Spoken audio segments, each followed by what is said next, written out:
part, drill procedures used in the days of old copied actual battlefield maneuvers. It was this realistic aspect of drill that made it such an important part of training. Even today, as new weapons call for new tactics, drill remains a necessary and useful training activity. Over 200 years ago, the problem of training an army already at war confronted the founders of our nation. Suffering from a lack of organization, discipline, and teamwork, George Washington's Continental Army continually lost to superior British forces. Washington recognized the poor state of morale and hired a distinguished Prussian officer who specialized in the instruction of drill and discipline. Baron von Steuben arrived at Valley Forge in the winter of 1778 to face an army of several thousand half-starved, ragged men. He immediately set to work writing drill regulations for a company of 120 soldiers chosen from various units in the Continental Army. Discipline soon became the cornerstone of military life for the soldiers of the model company, as they learned to obey commands without hesitation. By mastering the art of drill through teamwork, the men developed a collective sense of pride in themselves and their unit. Observers watching the model company were astonished to see how quickly and orderly the troops formed and maneuvered into different battle formations. Later, General Washington distributed the members of the model company throughout the army to teach what they had been taught.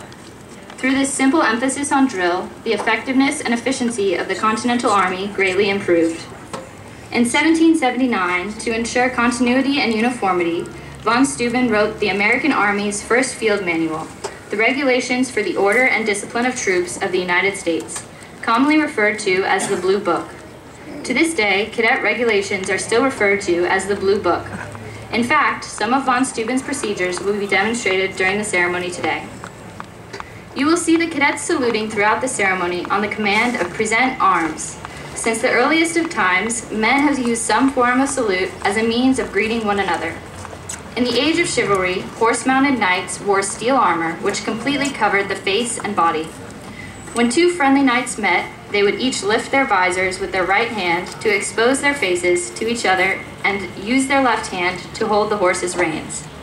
Not only did this allow the knights to recognize each other, but it was also a deliberate movement of their sword hand away from their swords. Over time, this action became a significant gesture of friendship, camaraderie, and respect. The act of raising the right hand to the visor continued even after steel body armor became obsolete with the invention of modern firearms. Today, the most commonly observed form of this exchange is the hand salute. It is given as a recognition and friendly greeting to a comrade in the honorable profession of arms. The United States Military Academy is pleased to count among its guests for today's ceremony the members of the United States Military Academy Admissions Committee and the Admissions Office. During the past year, admissions reviewed over 15,000 applications to select the 1,200 outstanding new cadets who will march before you today. Marching in today's ceremony are international cadets enrolled in the 4-year program at the United States Military Academy. Upon graduation, they will serve in the armed services of their respective nations. There are currently 15 international cadets representing 13 different countries as members of the class of 2016.